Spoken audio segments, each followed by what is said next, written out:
Dalam lorong sunyi pencarian makna, manusia berjalan di atas tanah yang tampak biasa, tapi sesungguhnya ia sedang menapaki jalan rahasia menuju hakikat dirinya. Jalan itu disebut suluk, perjalanan spiritual yang bukan sekadar tentang doa atau zikir, tetapi tentang bagaimana jiwa dibersihkan, dibentuk, dan dibimbing menuju kesempurnaan.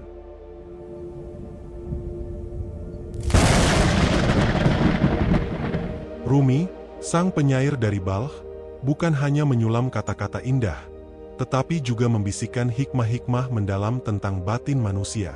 Ia menyamakan perjalanan jiwa dengan sebuah perjalanan cinta. Tapi bukan cinta duniawi, melainkan cinta yang melepaskan, menghancurkan ego, dan akhirnya mengantarkan pada penyatuan dengan sang kekasih sejati. Dalam pandangan para sufi, termasuk Rumi, jiwa manusia atau nafs memiliki beberapa tahapan. Setiap tahapan bukan hanya kondisi batin, tetapi medan ujian. Setiap nafs membawa perang di dalam diri, dan hanya dengan kesadaran, sabar, dan cinta ilahi, seseorang bisa naik ke tangga berikutnya. Tahapan pertama adalah nafs al-ammarah, jiwa yang memerintah pada keburukan. Ini adalah kondisi awal jiwa yang dikuasai oleh keinginan rendah, dorongan hewani, dan hawa nafsu yang tak terkendali. Dalam kondisi ini, manusia merasa bebas, tapi sesungguhnya ia adalah budak. Budak dari keinginan yang tak pernah selesai.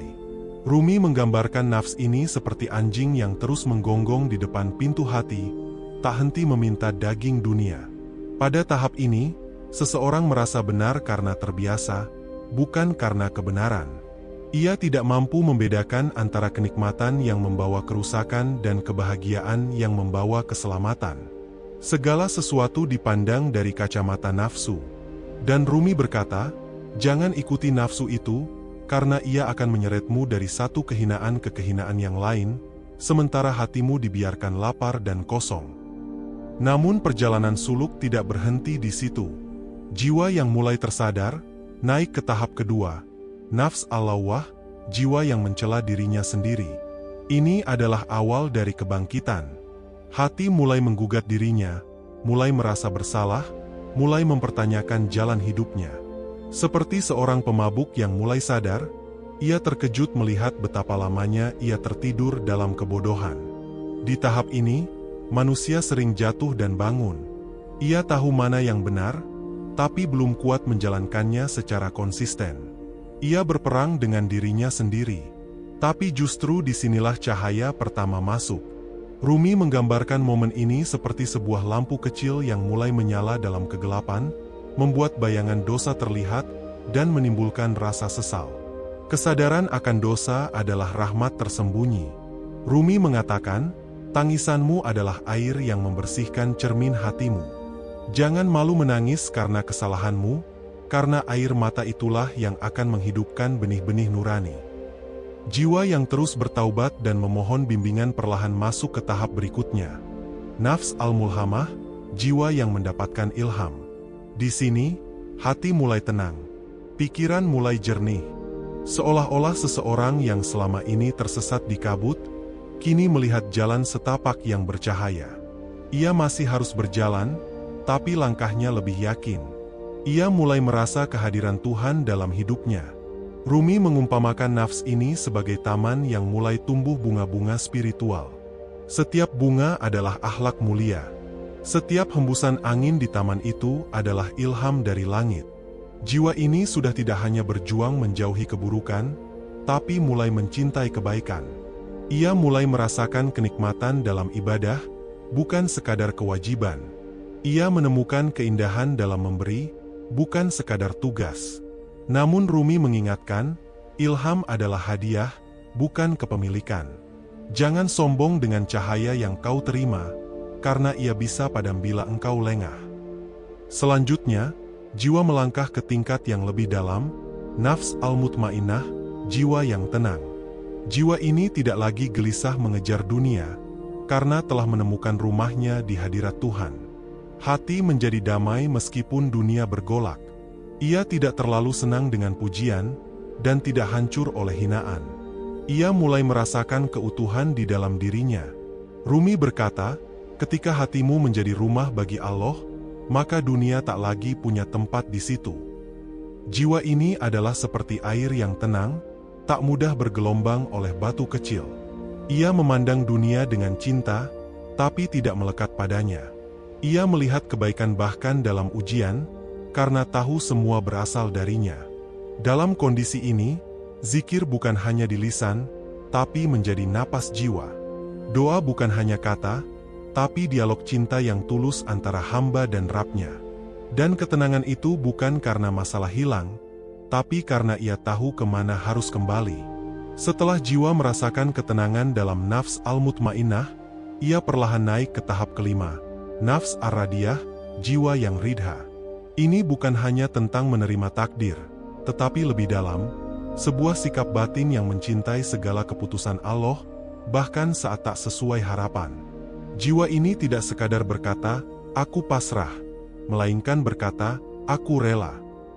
Dalam jiwa yang ridha, seseorang tidak lagi merintih saat tertimpa ujian. Ia justru melihat cobaan sebagai bukti cinta Tuhan. Rumi menggambarkan jiwa ini seperti lautan yang luas, yang menerima setiap sungai, baik itu sungai kebahagiaan maupun sungai kesedihan, tanpa menolaknya. Laut tidak mengeluh pada hujan badai. Ia hanya membentangkan dadanya lebih lebar.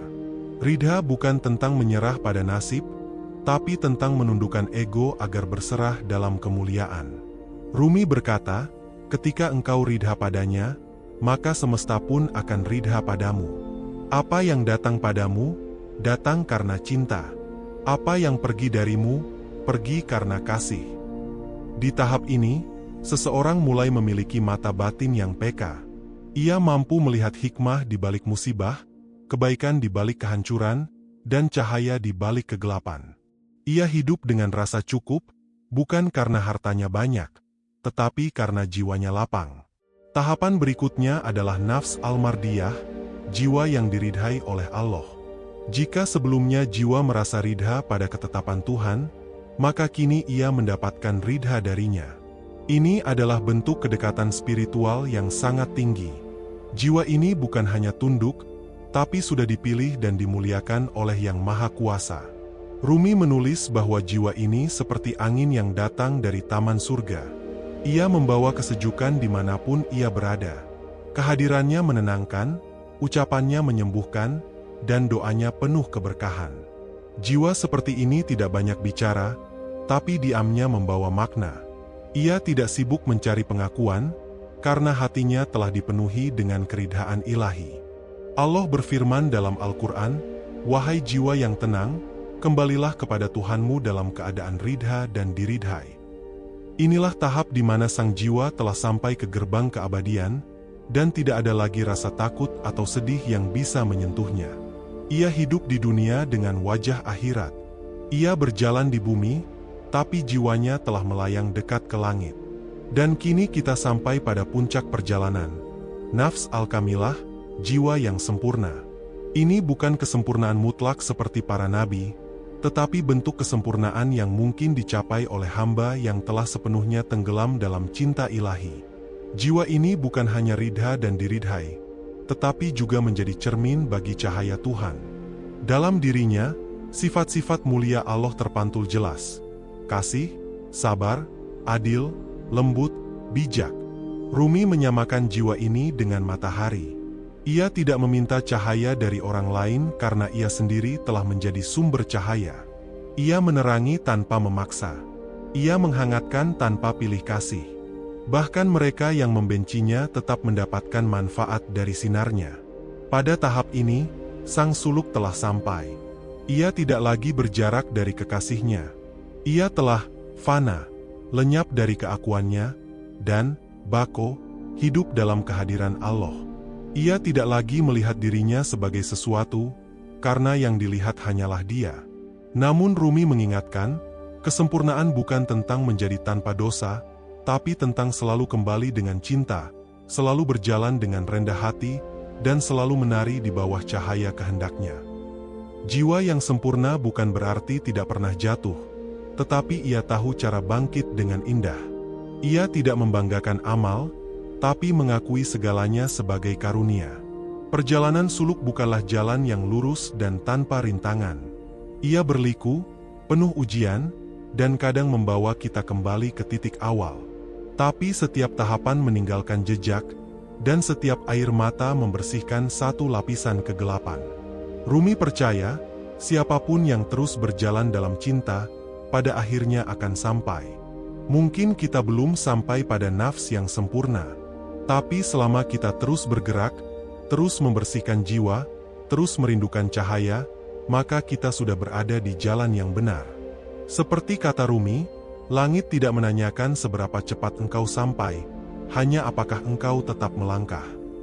Maka mari terus melangkah, dalam diam, dalam doa, dalam cinta, karena suluk bukan tentang menjadi suci, tapi tentang mencintai Allah dalam segala keadaan. Bahkan ketika kita masih jatuh bangun dalam perjuangan. Dan disitulah letak keindahannya. Jiwa yang masih berada di tahap nafs amarah seringkali hidup dalam pusaran konflik batin. Ia mudah tersulut amarah, dikendalikan hasrat, dan sulit membedakan keinginan dengan kebutuhan. Dalam dunia modern, bentuk nafs amarah bisa tampak dalam kecanduan akan validasi, ketergantungan pada media sosial, atau dorongan untuk terus dibandingkan dan membandingkan diri. Namun, Rumi tidak pernah mencela mereka yang berada di tahap awal. Ia menuliskan bahwa bahkan lumpur pun adalah tempat tumbuhnya bunga teratai. Ia berkata, "Jangan hina kegelapanmu, sebab dari situlah fajar akan menyingsing." Saat seseorang mulai merasa gelisah terhadap hidup yang hanya dipenuhi hasrat duniawi, itulah awal dari kesadaran.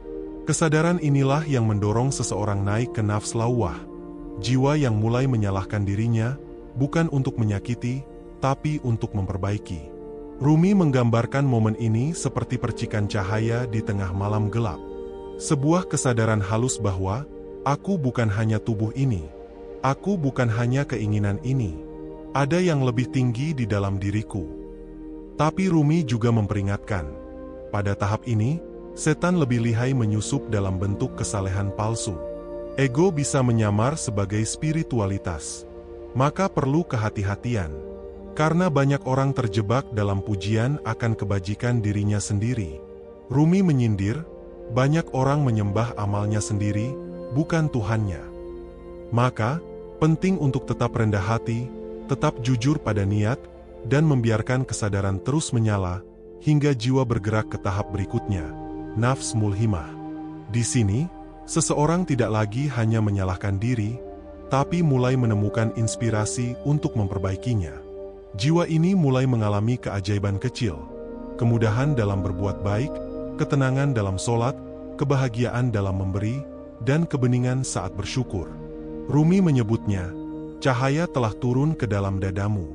Jangan padamkan dengan angin kesombongan. Tapi jalan ini masih panjang. Godaan masih ada. Kelelahan kadang menghampiri. Dan justru disinilah pentingnya komunitas spiritual, pembimbing ruhani, dan doa-doa yang terus dipanjatkan agar tidak tersesat dalam ilusi kemajuan. Kemudian, ketika inspirasi itu berbuah menjadi ketenangan yang menetap, jiwa pun masuk ke nafs mutmainnah. Ini adalah anugerah yang luar biasa. Seseorang tidak lagi terguncang oleh dunia. Ia masih bisa bersedih, tapi tidak tenggelam. Ia masih bisa marah, tapi tidak meledak. Ia hidup dalam arus, tapi tidak dihanyutkan. Rumi berkata, jiwa yang tenang bukan berarti tanpa masalah, tapi ia telah menemukan pusat kedamaian di dalam dirinya, tempat di mana Tuhan bersemayam. Di titik ini, seseorang mulai menjalani hidup dengan ringan. Ia tidak terlalu takut kehilangan, tidak terlalu tergila-gila pada hasil. Ia bekerja dengan sungguh-sungguh, tapi menyerahkan hasil pada Yang Maha Mengatur. Namun, perjalanan tidak berhenti di sini. Karena setelah tenang, jiwa perlu belajar menerima, yaitu nafs radiyah. Rumi menyamakan jiwa ini dengan air jernih yang tidak menolak apapun yang datang padanya. Apapun yang Allah kirim, ia terima dengan dada lapang. Rasa syukur tidak lagi bergantung pada nikmat yang tampak, tapi pada makna yang tersembunyi di balik setiap peristiwa. Tahapan ini sulit, karena menerima takdir yang pahit butuh kekuatan hati yang luar biasa. Tapi disinilah keindahan suluk. Semakin tinggi tahapannya, semakin lembut dan ikhlas jiwa manusia. Dan ketika seseorang berhasil hidup dalam keridhaan seperti ini, Tuhan pun meridhainya. Itulah nafs mardiyah. Rumi menggambarkan jiwa ini sebagai bunga mawar yang tak lagi takut pada musim dingin, karena ia tahu musim semi akan datang. Ia tak lagi menuntut dunia berjalan sesuai keinginannya, tapi justru menyesuaikan dirinya pada irama Tuhan. Hingga akhirnya, sang jiwa menjadi kamilah, sempurna dalam penghambaan, dalam cinta, dalam kehadiran. Rumi berkata, "Ketika aku tidak ada lagi, yang tinggal hanyalah Dia." Inilah fana. Tapi fana bukan menghilang dari dunia, melainkan dari ego. Dan baka adalah hidup dalam kesadaran akan Allah dalam setiap napas. Jiwa yang telah sempurna bukan berarti ia hidup tanpa rasa, tapi ia telah menyatu dengan sumber rasa itu sendiri, cinta. Ia memandang dunia bukan lagi dengan mata dunia, tapi dengan cahaya Tuhan. Ia tidak menghakimi, tidak menuntut, tidak memaksa. Ia hanya menjadi. Dan kehadirannya menyembuhkan banyak hati tanpa harus berkata. Rumi menulis, "Jadilah seperti lilin, terangi sekelilingmu. Meleleh perlahan, tapi jangan pernah padam sebelum waktumu." Inilah puncak dari suluk menurut hikmah Rumi. Perjalanan dari kegelapan nafsu menuju cahaya ilahi, melalui 7 tangga yang harus dilewati satu persatu. Dan yang terpenting, tidak semua orang harus segera sampai ke puncak. Yang terpenting adalah terus bergerak, terus belajar, dan terus mencintai.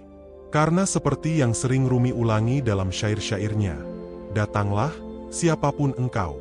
Datanglah, bahkan jika engkau telah 1000 kali jatuh dan gagal. Datanglah." Suluk ini adalah jalan untuk para pecinta, bukan untuk mereka yang mengaku sempurna. Mari terus melangkah. Dalam keseharian, kita seringkali merasa resah tanpa sebab. Gelisah saat bangun tidur, kosong setelah mencapai apa yang kita kejar. Bingung meski semua kebutuhan duniawi sudah terpenuhi. Inilah tanda bahwa jiwa sedang dipanggil untuk naik ke jenjang selanjutnya. Suluk bukan hanya untuk para sufi di padang pasir. Suluk adalah jalan batin yang dilalui siapapun yang hatinya terusik oleh pertanyaan paling dalam, apa arti hidup ini? Rumi mengajarkan bahwa perubahan jiwa tidak selalu tampak dari luar. Kadang seseorang terlihat biasa saja, tapi di dalam dirinya sedang terjadi revolusi. Ia mulai memaafkan tanpa syarat. Ia mulai diam saat marah. Ia mulai menangis bukan karena luka, tapi karena rindu akan yang tak terucapkan. Ia mulai mencintai tanpa ingin memiliki. Rumi menulis, "Cinta sejati adalah ketika engkau mencintai seseorang, dan engkau berdoa agar ia bahagia, meskipun tidak bersamamu. Itulah tanda bahwa jiwa sedang mendaki. Tidak lagi mengikat, tidak lagi menggenggam, tapi menyerahkan semua pada Sang Pemilik segala." Namun, dalam setiap tahapan, ada ujian. Dalam nafs lawwah, ujiannya adalah rasa bersalah yang berlebihan. Dalam nafs mulhimah, ujiannya adalah perasaan spesial yang membuat seseorang merasa lebih tinggi dari yang lain. Di tahap nafs mutmainnah, godaannya adalah ingin dianggap sudah selesai. Padahal, jalan suluk tidak mengenal garis akhir.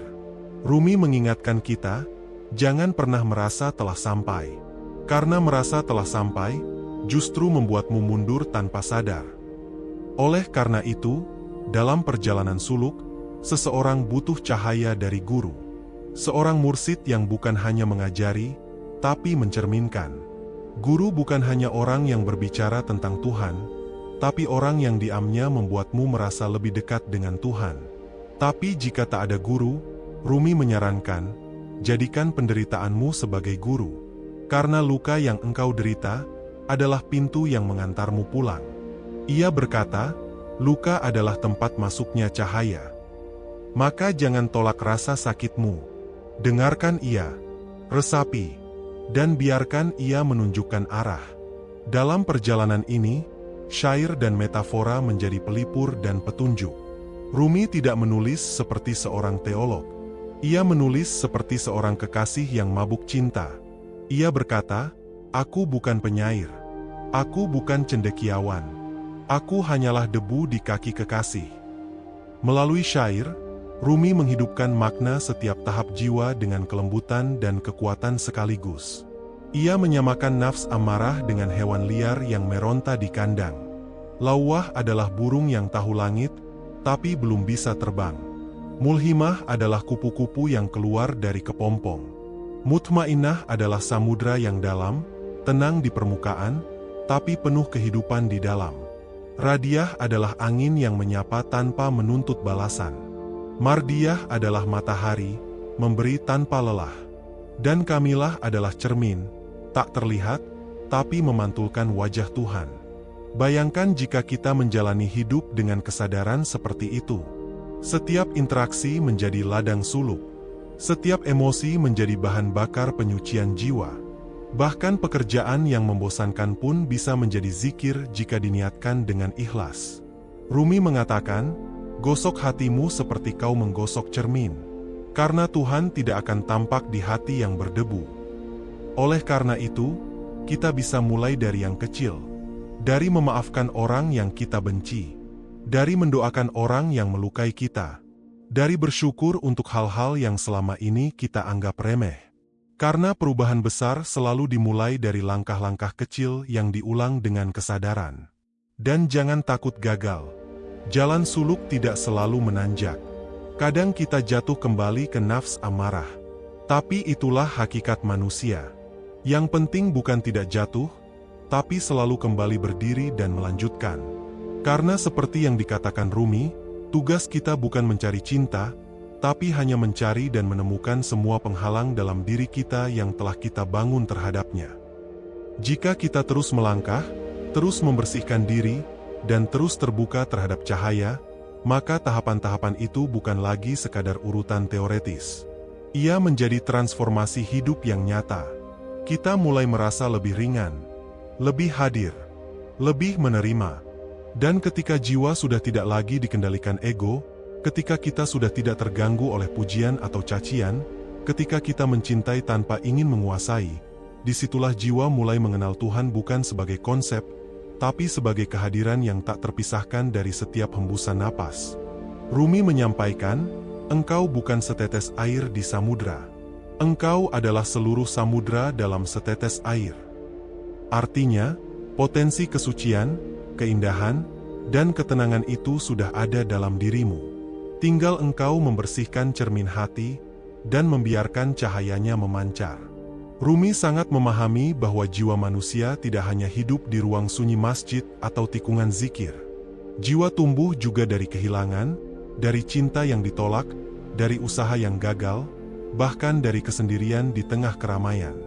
Setiap luka, setiap kejadian, adalah wahyu yang menyamar. Bayangkan seorang ibu yang kehilangan anaknya.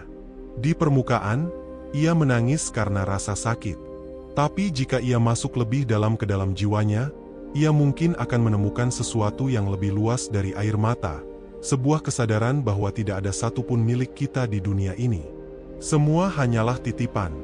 Kesadaran itu adalah gerbang menuju nafs lawwah, jiwa yang mulai mencela ego dan bertanya, "Mengapa aku merasa memiliki apa yang seharusnya kutitipkan?"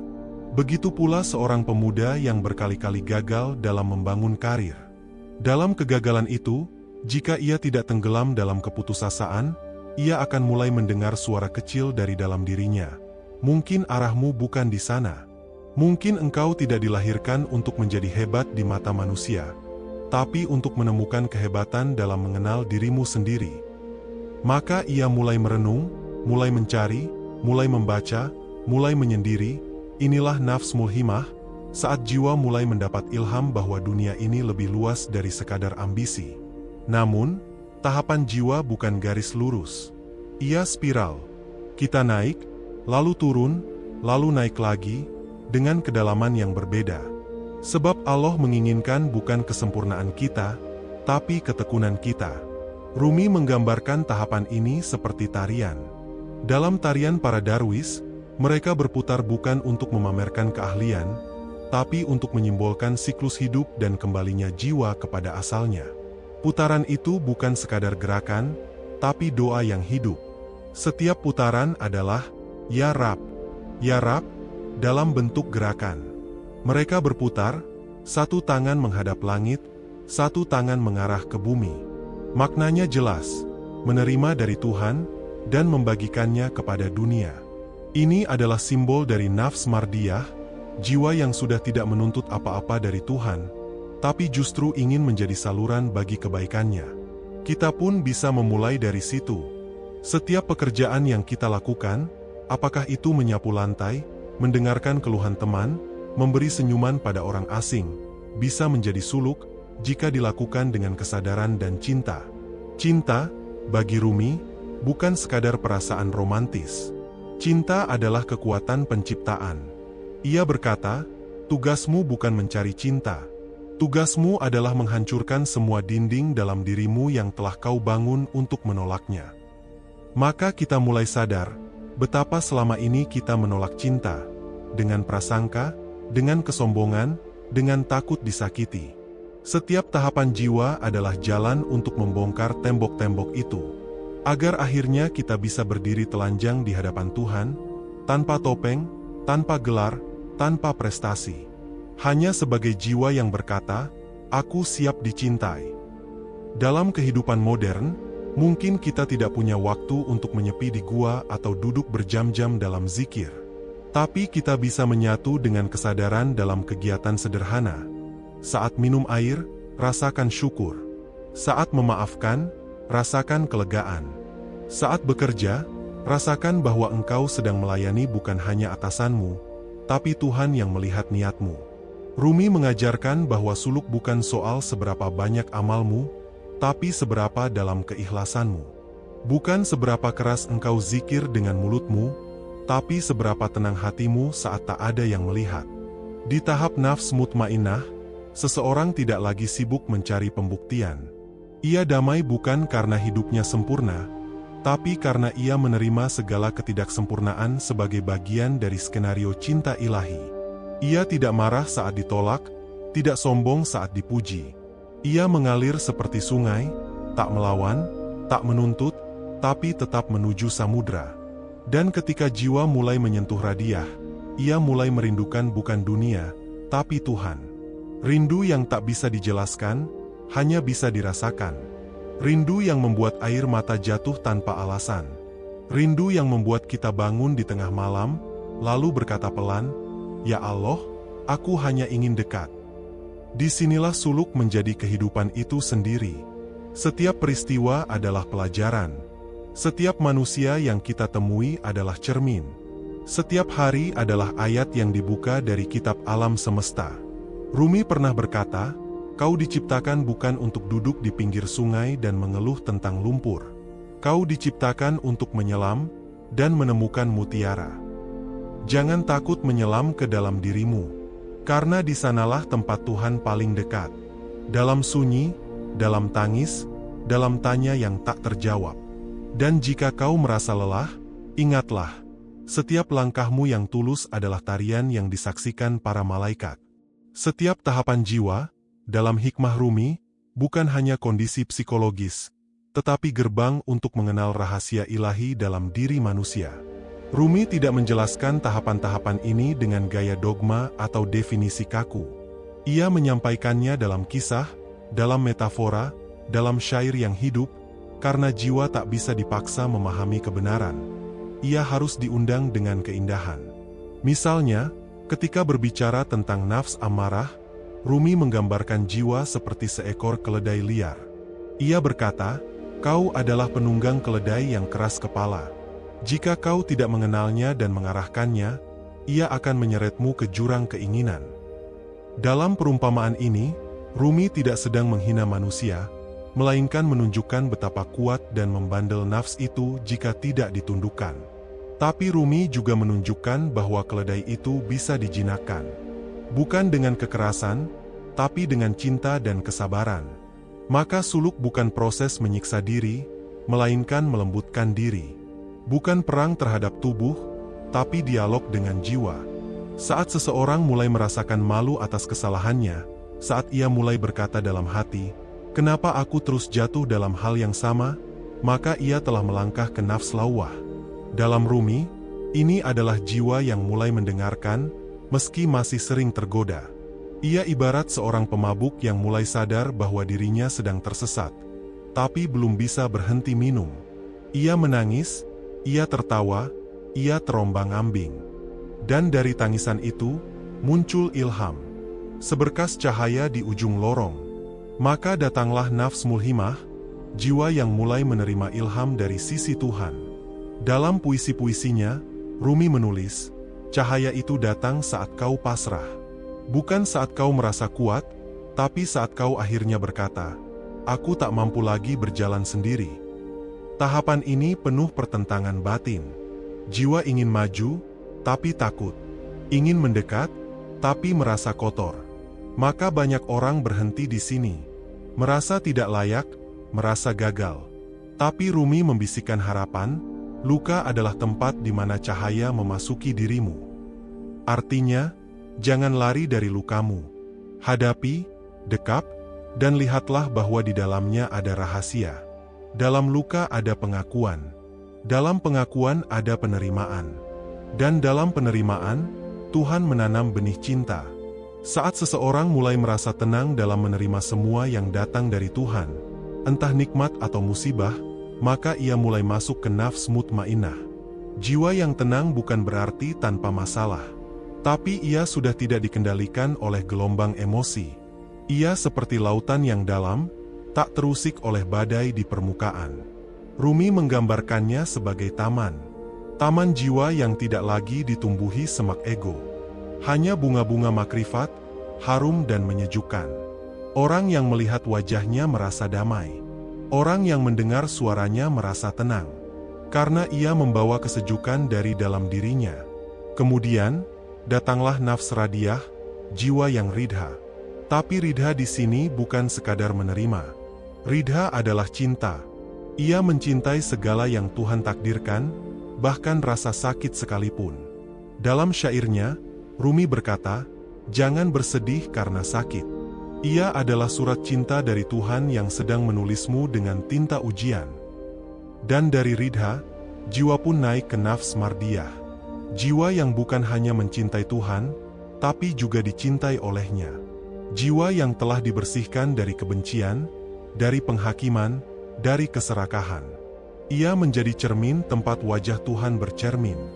Manusia seperti ini mungkin tidak dikenal dunia. Ia tidak viral, tidak populer, mungkin hidup sederhana.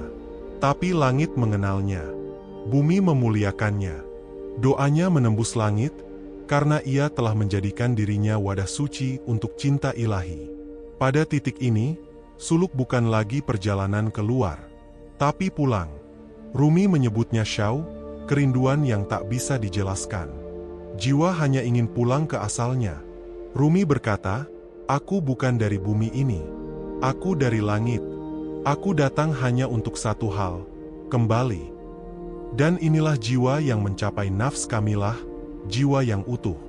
Bukan karena tak punya dosa, tapi karena ia telah melebur dalam cahaya pengampunan Tuhan.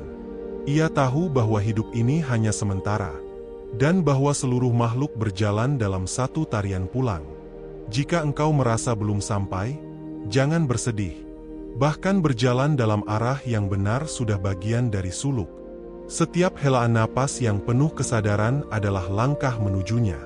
Setiap air mata yang jatuh karena rindu adalah wudhu bagi hatimu. Teruskan langkahmu. Seberat apapun jalannya, ingatlah bahwa engkau tidak sendiri. Para pecinta sebelum kita telah menapaki jalan ini. Mereka meninggalkan jejak, dalam syair, dalam doa, dalam cinta. Dan Rumi, salah satu pecinta terbesar itu, telah berkata kepada kita semua, apa yang kau cari, juga sedang mencarimu. Dan ketika Rumi berkata, apa yang kau cari, juga sedang mencarimu, itu bukan sekadar bait indah, melainkan inti dari suluk itu sendiri. Jiwa yang tengah berproses, sejatinya sedang dijemput oleh cinta yang maha menanti. Kita sering merasa kita yang mencari Tuhan, padahal justru Tuhan yang lebih dahulu memanggil kita dalam sepi, dalam luka, dalam rindu yang tak terucap. Suluk, dalam pandangan Rumi, adalah tarian yang pelan-pelan menghapus dinding antara pencari dan yang dicari. Semakin dalam seseorang masuk dalam keheningan, dalam kejujuran pada dirinya sendiri, semakin ia mendengar suara panggilan itu. Suara yang tidak berasal dari luar, melainkan dari kedalaman jiwanya sendiri. Ia mungkin tidak terdengar oleh telinga, tapi terasa oleh hati. Dan dalam perjalanan ini, Rumi menyarankan kita untuk tak terlalu mengandalkan logika. Tinggalkan kepalamu, datanglah dengan hatimu, tulisnya. Karena kebenaran sejati tidak bisa dipeluk oleh akal semata. Ia hanya bisa dirasakan. Itulah sebabnya Rumi sering menggunakan metafora angin, api, dan musik dalam puisinya. Jiwa, kata Rumi, seperti seruling bambu. Ia hanya bisa bernyanyi ketika kosong, ketika sudah tidak dipenuhi oleh keakuan. Dan nyanyian itu adalah ratapan rindu pada sang kekasih. Maka, dalam tiap tahapan jiwa, ada pelajaran untuk mengosongkan. Mengosongkan dari kemelekatan dunia, dari pujian, dari rasa benar sendiri, dari keinginan dikagumi, sampai akhirnya hanya tersisa cinta. Cinta yang jernih, cinta yang tak butuh balasan, cinta yang membuatmu ingin mencium tanah tempat orang lain berpijak. Dan saat itu, kita sadar bahwa semua luka, semua kegagalan, semua kehilangan yang kita alami, bukan hukuman, melainkan undangan. Undangan untuk kembali ke dalam, kembali ke fitrah, kembali ke pangkuan Tuhan. Rumi pernah menulis, "Engkau dilahirkan dengan sayap. Mengapa memilih merangkak sepanjang hidupmu? Sayap itu adalah jiwamu. Sayap itu adalah potensi ilahiyah yang tertanam sejak awal dalam dirimu. Tapi ia hanya bisa terbuka ketika engkau percaya, ketika engkau melepaskan rasa takutmu. Tahapan demi tahapan nafs bukanlah kasta rohani. Bukan untuk membandingkan siapa lebih tinggi, tapi peta. Peta agar engkau tahu di mana engkau berada, dan kemana engkau harus melangkah. Bahkan jika hari ini kau merasa masih berada di awal, di nafs amarah yang penuh hasrat, jangan putus asa. Setiap wali, setiap sufi, pernah berada di tempat yang sama. Yang membedakan mereka hanyalah satu hal, mereka tidak berhenti berjalan. Suluk bukan jalan yang datar. Kadang naik, kadang turun. Kadang terang, kadang gelap. Tapi Rumi memberi kita lentera, cinta. Jika engkau mencintai, teruslah melangkah. Karena cinta itu akan membawamu kepada Dia yang menjadi asal-muasal semua cinta. Dan dalam sunyi malam, saat engkau sendiri dan merasa rapuh, ingatlah kata Rumi. Gelap malam bukanlah tempat bersembunyi, tapi tempat bintang-bintang lahir. Suluk adalah malam, jiwa adalah langit, dan cintamu adalah bintang yang menuntun langkahmu pulang.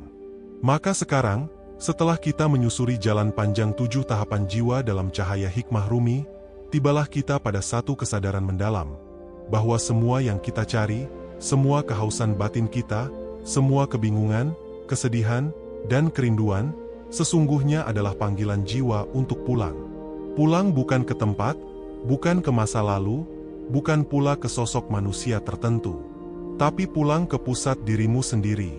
Pulang ke Dia yang tak pernah jauh, bahkan ketika engkau merasa kehilangan arah. Rumi mengajarkan bahwa perjalanan suluk bukan untuk menjadikan kita orang suci, tapi menjadikan kita manusia sejati. Manusia yang sadar akan kerapuhan dan tetap berjalan. Manusia yang tidak menyembunyikan luka, tapi merawatnya hingga menjadi cahaya. Manusia yang mencintai bukan karena ingin dicintai, tapi karena ia telah menjadi cinta itu sendiri. Dalam satu puisinya, Rumi berkata, "Kau lahir dengan potensi. Kau lahir dengan kebaikan dan kepercayaan. Kau lahir dengan cita dan tujuan. Jangan lupakan itu. Jangan lari dari itu. Hidup bukan untuk bertahan. Hidup adalah untuk tumbuh dan bersinar." Dan suluk adalah proses bertumbuh itu. Ia bukan jalan yang instan. Ia bukan ajang pamer spiritualitas. Ia adalah jalan diam, jalan sabar, jalan remuk hati. Tapi justru di situ letak keindahannya. Karena dalam keremukan, Tuhan menciptakan bentuk baru dari dirimu. Kau akan dilenturkan, dihancurkan, dibangun kembali, dijatuhkan dari segala yang palsu, agar engkau bisa menemukan yang hakiki. Dan semua itu, kata Rumi, adalah tanda cinta. Engkau mengira cinta datang hanya ketika semuanya mudah? Tidak.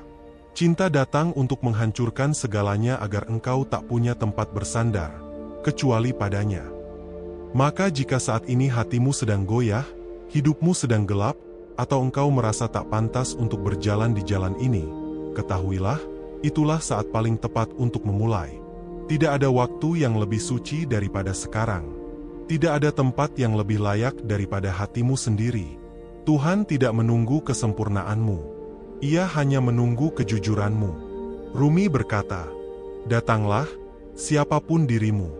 Datanglah, bahkan jika engkau sering jatuh. Ini bukan tempat bagi orang suci, ini adalah tempat bagi para pencari. Jadilah pencari, jadilah penanya, jadilah pejalan.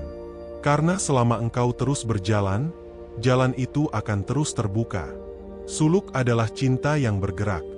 Cinta yang menangis, cinta yang berdarah, tapi cinta yang akhirnya akan membawa kita ke rumah yang sebenarnya, rumah jiwa, rumah Tuhan. Dan ketika kita sampai, kita akan sadar bahwa sejak awal, ternyata, kita tidak pernah benar-benar jauh. Cinta sudah tinggal di dalam diri kita, dan suluk hanya cara untuk menyingkap tirai-tirai yang menghalangi kita melihat cahaya itu. Dalam tiap tahapan nafs, Rumi tak hanya menjelaskan secara konseptual. Ia memvisualkannya dalam bentuk-bentuk yang hidup. Jiwa yang terperangkap di nafs amarah, ia gambarkan seperti seekor binatang yang kehausan, terus-menerus menunduk ke genangan, tanpa sadar bahwa air yang sejati justru mengalir di dalam dirinya. Dan ketika jiwa mencapai nafs lawah, ia ibaratkan seperti laut yang bergelombang. Belum tenang, tapi sudah tidak membatu. Ada kesadaran yang tumbuh. Ada pertarungan. Disinilah suara hati mulai muncul. Jiwa mulai menangis bukan karena dunia menyakitinya, tetapi karena ia mulai sadar telah jauh dari Tuhannya. Lalu dalam nafs mulhamah, Rumi melukiskannya seperti taman yang baru tumbuh setelah musim dingin. Masih rapuh, tapi penuh harap. Jiwa mulai mendapatkan inspirasi ilahi. Ia mulai membedakan mana suara egonya, mana suara cinta. Dan dalam fase ini, manusia menjadi sangat sensitif terhadap kebenaran, terhadap keindahan, terhadap makna-makna yang tersembunyi dalam kehidupan sehari-hari. Tiba di nafs mutmainah, Rumi sering menggambarkannya seperti langit yang tenang setelah badai. Jiwa yang telah berdamai, tidak lagi reaktif, tidak lagi dikuasai rasa takut atau ambisi. Ia telah merasakan kehadiran Tuhan bukan sebagai konsep, tapi sebagai keintiman yang senyap, namun nyata. Dan ketika jiwa sampai pada nafs radhiyah dan mardhiyah, Rumi menari bersama metafora. Ia bicara tentang kupu-kupu yang terbakar dalam cahaya lilin, tentang sungai yang tak lagi melawan, tapi mengalir sepenuhnya ke laut. Jiwa telah mencintai ketentuan Tuhan. Bahkan luka pun diterimanya sebagai anugerah.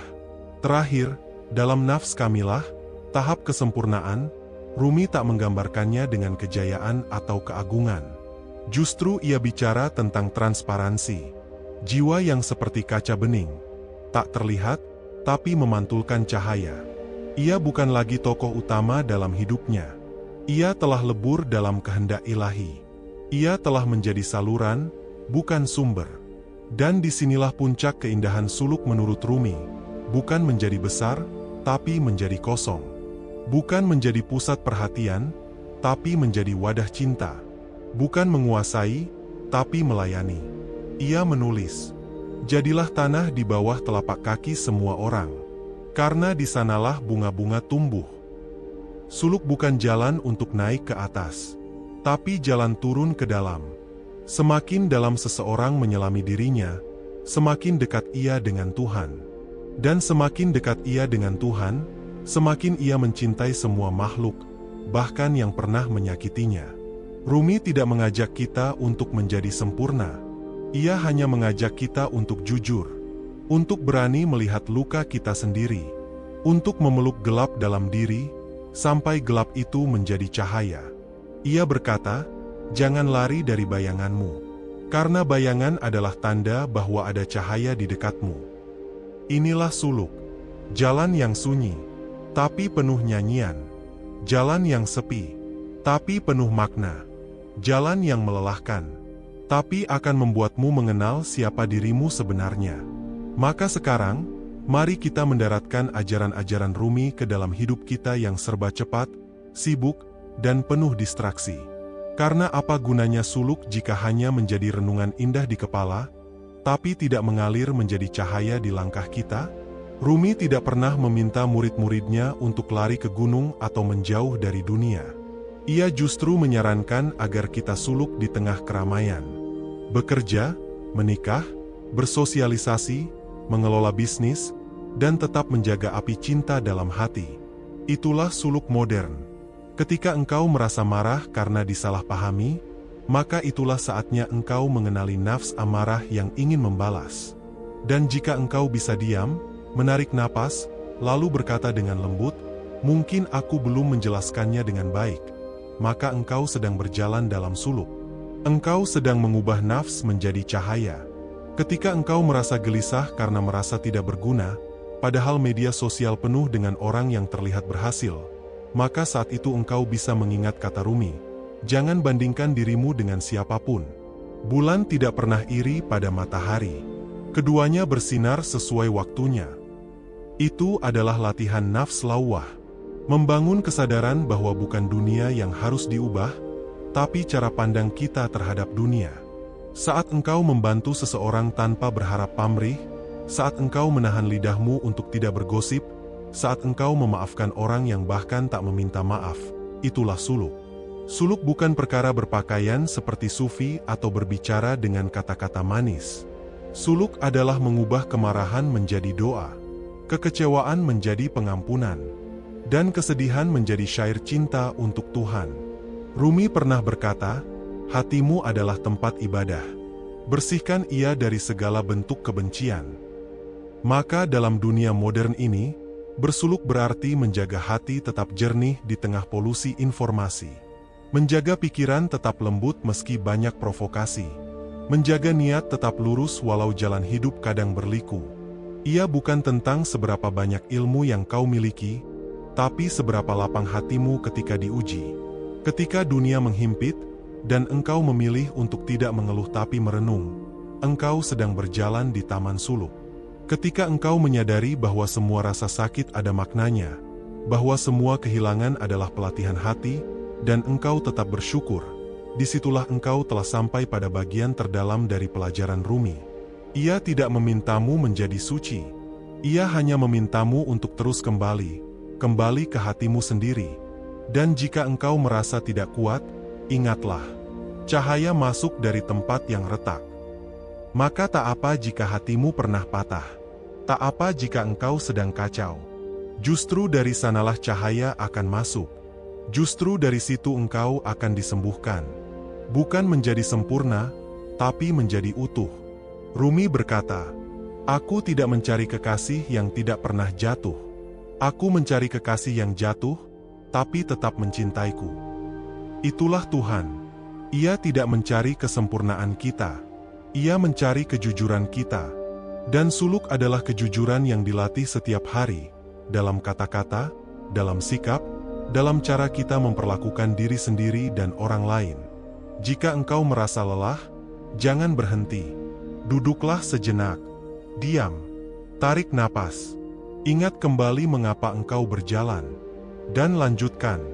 Karena setiap langkah kecilmu sedang diam-diam mengetuk pintunya.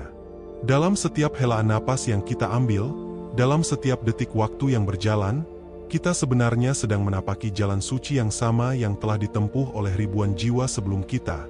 Jalan suluk yang dibimbing oleh cahaya kasih dari Jalaluddin Rumi. Perjalanan ini bukan tentang menjadi sempurna, melainkan tentang menjadi nyata. Menjadi manusia yang berani membuka luka, berani mengakui kekurangan, dan berani berjalan meski tak tahu pasti tujuan akhir. Rumi mengingatkan kita bahwa jiwa adalah taman rahasia Tuhan.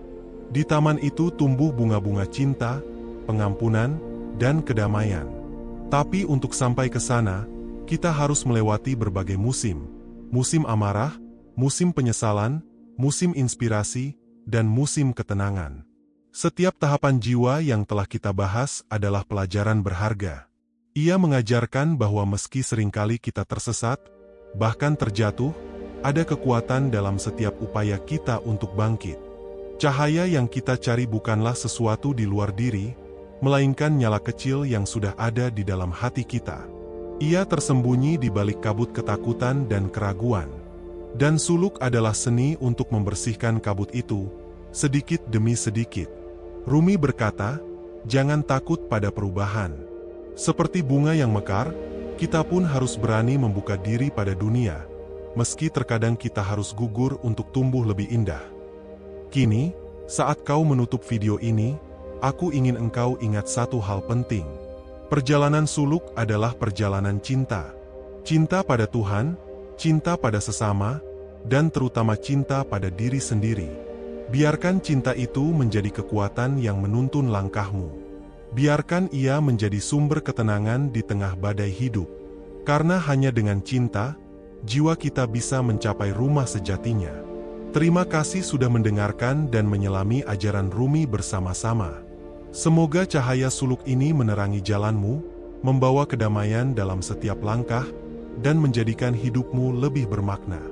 Jika kamu merasa terbantu dan ingin terus belajar, jangan ragu untuk kembali dan menyelami hikmah lainnya. Karena jalan ini tidak pernah berakhir, hanya berubah dan berkembang, seiring dengan bertumbuhnya jiwa kita. Teruslah berjalan, teruslah mencintai, dan teruslah menjadi terang. Jika kamu merasakan manfaat dari video ini, jangan lupa untuk memberikan like sebagai bentuk dukungan. Tinggalkan komentar di bawah, bagikan pengalaman atau pemikiranmu tentang tahapan jiwa dalam suluk menurut Rumi. Aku sangat ingin mendengar cerita dan refleksimu. Jangan lupa juga untuk subscribe agar kamu tidak ketinggalan konten-konten motivasi dan edukatif lainnya yang akan terus hadir untuk menemani perjalanan spiritual dan pengembangan dirimu. Terakhir, bagikan video ini kepada teman, keluarga, atau siapapun yang kamu rasa membutuhkan inspirasi dari ajaran Rumi. Mari bersama-sama tumbuh dan belajar, karena perjalanan suluk ini lebih indah jika kita lalui bersama. Terima kasih sudah menonton. Sampai jumpa di video berikutnya.